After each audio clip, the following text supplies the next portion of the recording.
Have you ever heard those eerie stories about truckers seeing things on the road that just shouldn't be there? Well, today I have a chilling one for you. This is the story of two brothers on a long-haul trip down an empty highway.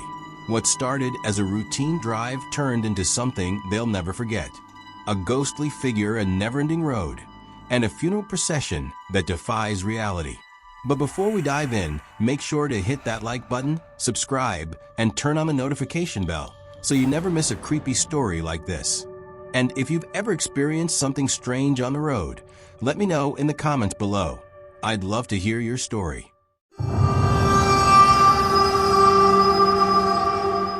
You ever had one of those nights where you just know something isn't right? Well, I had one, and to this day, I still don't have an explanation. It was a cold, silent night.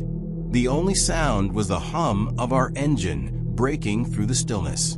My brother and I were on a long haul, driving down an empty, desolate highway.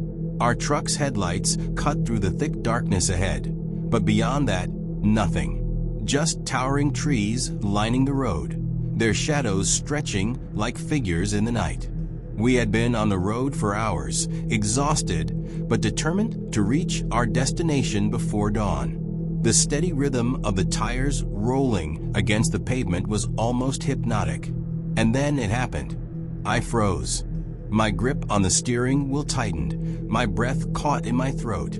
I didn't even think, just slammed the brakes. The truck lurched to a stop, throwing both of us forward in our seats. Oh shit. I gasped, heart pounding. My brother, startled, turned to me. What the hell, man? I hit someone. My voice barely came out.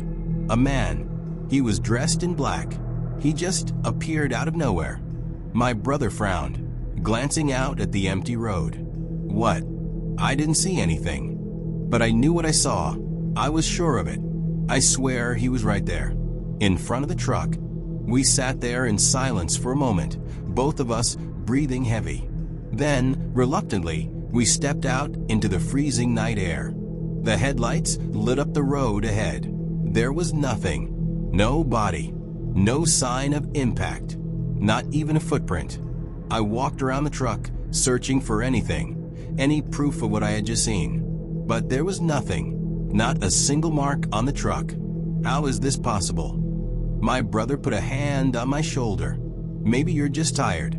Come on, let's get back in the truck. I didn't argue. Maybe I was tired. Maybe my mind was playing tricks on me. But the uneasy feeling in my chest wouldn't go away. We got back in and continued down the highway. 10 minutes passed. Then 20. The road stretched on, empty and endless. My hands trembled slightly on the wheel. And then I saw him again, right there, standing in the middle of the road. The same man in black, but this time something was different. His face was hidden in darkness, a void where his features should have been. Jesus Christ. I gasped, slamming the brakes again. That's him. The guy I hit, he's standing right there. My brother's head snapped up. He scanned the road ahead. There's nothing there, he said. I swallowed hard, my pulse racing. But I could see him. I knew he was there.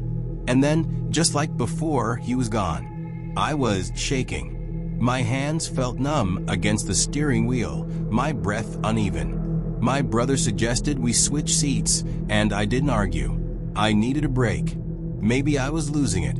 Maybe I was just too tired, and my mind was playing tricks on me. But as I slid into the passenger seat, my legs felt weak. My body was in that strange place between exhaustion and adrenaline, like I was on the edge of something I couldn't understand.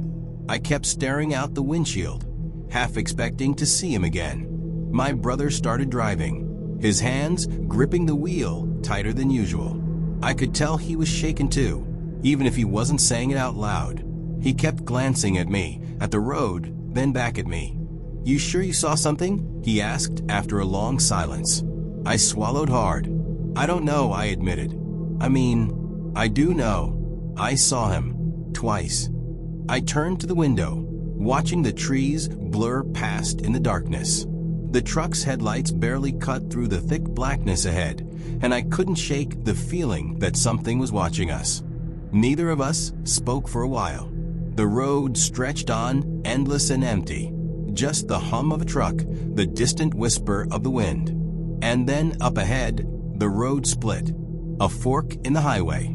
No signs. No markers. Just two identical paths leading into the abyss.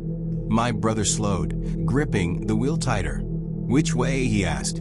I checked my phone. No signal. I looked at the GPS. Blank. "Left," I said. We drove for another few minutes. The forest loomed. The air felt heavier. And then we were back at the same fork. We had somehow looped right back to the spot we started from. My stomach twisted. That's not possible. We hadn't turned around. We hadn't made a wrong turn. But somehow, we were back where we started. We took the other road this time. Our nerves shot. We just wanted to get out. And that's when we saw them.